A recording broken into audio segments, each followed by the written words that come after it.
अगर मैं आपसे कहूं कि एमसीयू कभी आयरन मैन की कहानी थी ही नहीं, कभी थैनोस की भी नहीं, और अवेंजर्स तो बस मोहरे थे, अगर असली मास्टरमाइंड हर युद्ध, हर तबाही, हर कोलैप्स के पीछे 2008 से चुपचाप देख रहा था, क्योंकि इस थ्योरी के मुताबिक डॉक्टर डूम एमसीयू में देर से नहीं आया, वो शुरुआत से ही यहां था। और आज मैं ये साबित करूंगा। मार्वल कॉमिक्स में डॉक्टर डूम सिर्फ एक विलन नहीं है, वो है एक जीनियस साइंटिस्ट, एक खतरनाक जादूगर और सबसे जरूरी एक शासक। थैनोस की तरह डूम कभी शोर नहीं मचाता, वो हमला नहीं करता। डूम दूसरों को दुनिया तोड़ने देता है और फिर टूटी हुई दुनिया पर राज करता है।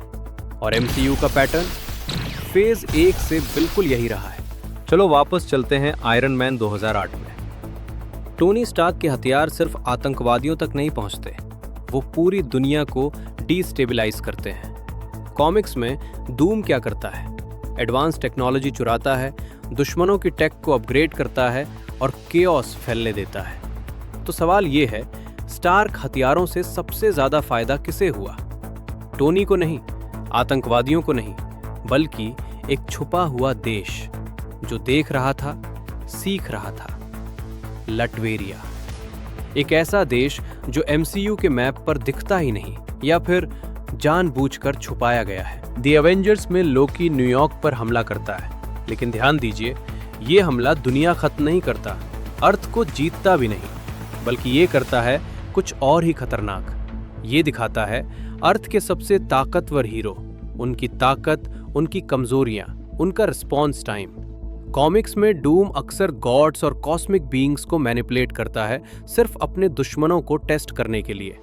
ये इन्वेजन नहीं था, ये एक टेस्ट रन था, और अवेंजर्स किसी तरह पास हो गए। अब कहानी और डार्क हो जाती है। सोकोविया, एक फिक्शनल ईस्टर्न यूरोपियन देश जो पूरी तरह मिटा दिया गया। अब एक बात सोचिए, कॉमिक्स में लटवेरिया लगभग इसी जगह पर स्थित है। अल्ट्रॉन का सपना क्या था? Peace in our time. ये अल्ट्रॉन की सोच नहीं थी, ये डूम की सोच है। डूम मानता है इंसानों को कंट्रोल चाहिए, आजादी ही विनाश लाती है, एक ही शासक दुनिया को बचा सकता है। अल्ट्रॉन फेल हो गया, लेकिन सोकोविया मैप से गायब हो गया और अचानक एक नए देश के लिए जगह बन गई। कैप्टन अमेरिका सिविल वॉर कानून की कहानी नहीं है, ये है डिवाइड एंड कॉन्कर।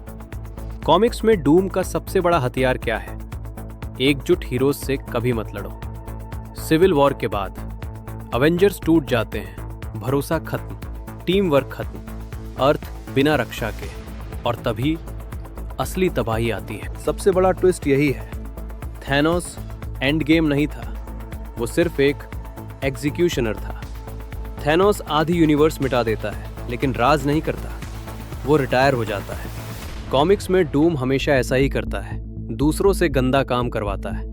ब्लिप के दौरान सरकारें गिर जाती हैं, सीमाएं टूट जाती हैं, जादू फैलता है, टेक्नोलॉजी बेकाबू हो जाती है।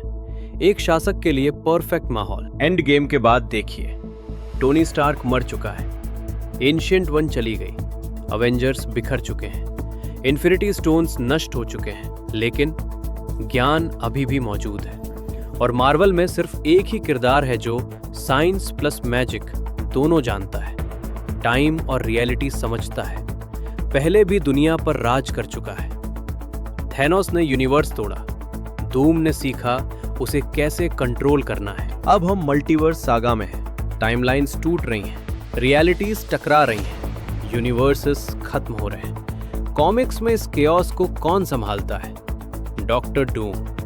वो सबको नहीं बचाता, वो सब पर राज करता है। एक यूनिवर्स, एक रूलर, एक सॉल्यूशन। सबसे डरावनी सच्चाई ये है, अगर ये थ्योरी सही है तो डॉक्टर डूम विलन नहीं है, वो एक रिस्पॉन्स है, एक आदमी जो मानता है हीरोज रिएक्ट करते हैं, डूम प्लान करता है।